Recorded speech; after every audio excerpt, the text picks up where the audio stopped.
새해 벽두부터 북한발 안보 이슈가 불거졌습니다. 우리 외교안보 전략의 최고 책임자인 대통령의 의중은 뭔지 궁금해집니다. 그래서 오늘 아는 기자는 대통령실을 출입하는 조영민 기자에게 부탁했습니다.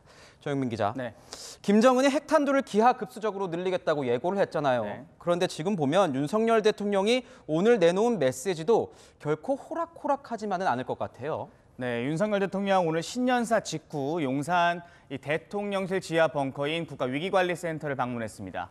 김승겸 합동참모의장 등 군 지휘관들과 통화에서 일전을 불사한다는 결기로 적의 어떠한 도발에도 확실히 응징해야 한다며 확고한 정신적 대비 태세와 실전적 훈련만이 안보를 보장한다 이렇게 강조했습니다.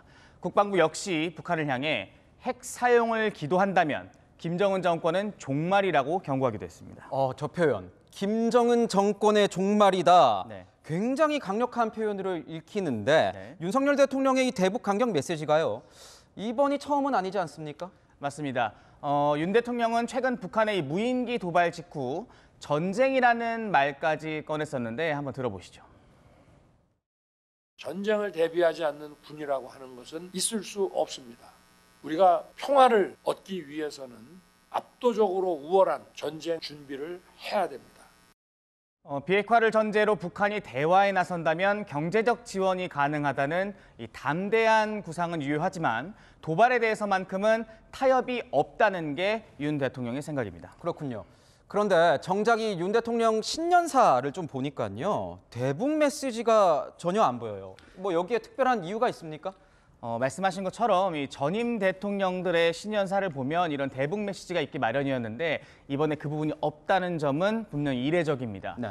대통령실 관계자는요. 신년사는 국민들을 향한 국정 운영 방향과 또 기조를 설명하는 게 주 목적이라고 설명하기도 했습니다.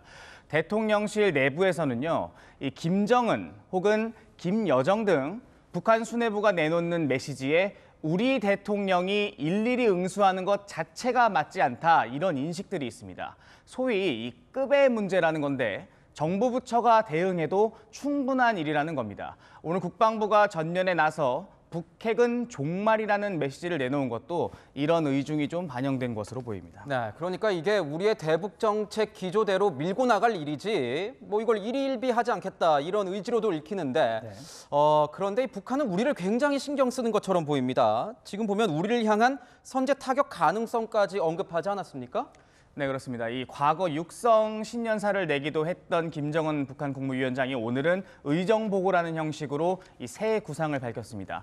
의정보고에는 강대강 대결 구도가 선명하게 나타나 있습니다. 핵무력 강화에 매진하는 이유를 들며 남측을 의심할 바 없는 명백한 적 이렇게 규정하고 있습니다.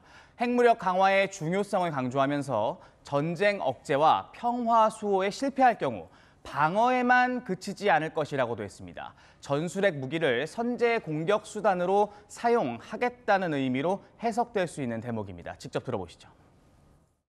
억제 실패 시 제2의 사명도 결행하게 될 것이라고 했으며 제2의 사명은 분명 방어가 아닌 다른 것이라고 밝혔습니다. 지금 보면 실제 북한의 미사일 도발이 계속되고 있지 않습니까? 네. 그런데 관심이 가는 게 이 전술핵까지 탑재가 가능하다 이런 얘기가 나오고 있어요. 이 북한이 어제와 오늘 이틀에 걸쳐 초대형 방사포 4발을 발사했다고 밝혔습니다.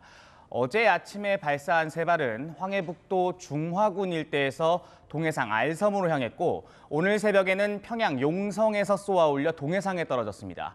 김정은 위원장은 KN-25로 추정되는 이 방사포에 대해서 남한 전역을 사정권에 두고 전술핵 탑재까지 가능하다 이렇게 주장했습니다. 그렇다면 조 기자가 보기에 북한이 이렇게 대화 가능성까지 차단을 해놓고 네. 핵과 미사일 위협에 집중하는 이유 뭐라고 보십니까? 오늘 통일부가요, 이 참고 자료를 통해서 이 북한의 신냉전 다극화 정세하에 이 대미 강대강 원칙에 따라 실제적 행동을 예고한 것이다 이렇게 평가했습니다.